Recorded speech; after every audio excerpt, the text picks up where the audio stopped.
They come together as one on the plains of Arafat. Under the hot Saudi sun, nearly 3 million Muslims spend the day in prayer and meditation, all hoping God will hear their prayers on this, the second day of the Hajj. Muslims believe this ritual is a dress rehearsal for the Day of Judgment, and when the sun sets, the pilgrimage reaches its climax.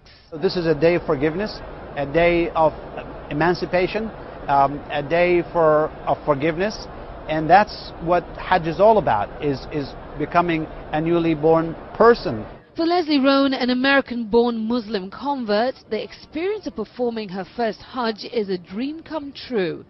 We spoke to her just hours before she set out for Arafat. Just thinking about the day's significance filled her with emotion. I'm going to be praying for forgiveness for my sins, and that, I think, is what we all are after.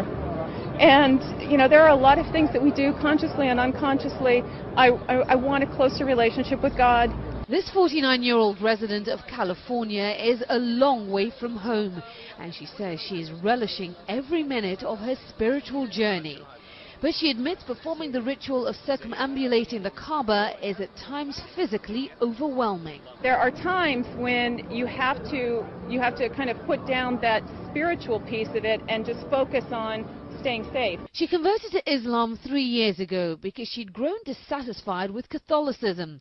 In Islam, she says she found the connection to God she'd been yearning for.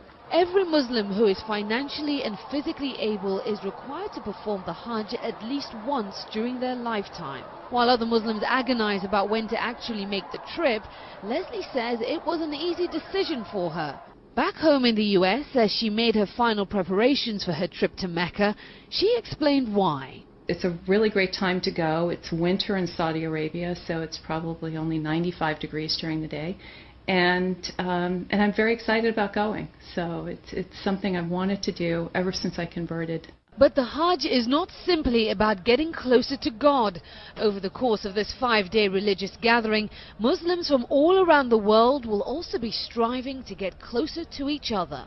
Now that the sun has set, Leslie and the millions of other pilgrims will relocate to Muzdalifah, and there they'll collect the small pebbles needed for the Hajj's stoning ritual, and also take the opportunity to have a meal, get some rest and reflect on the high point of the Hajj.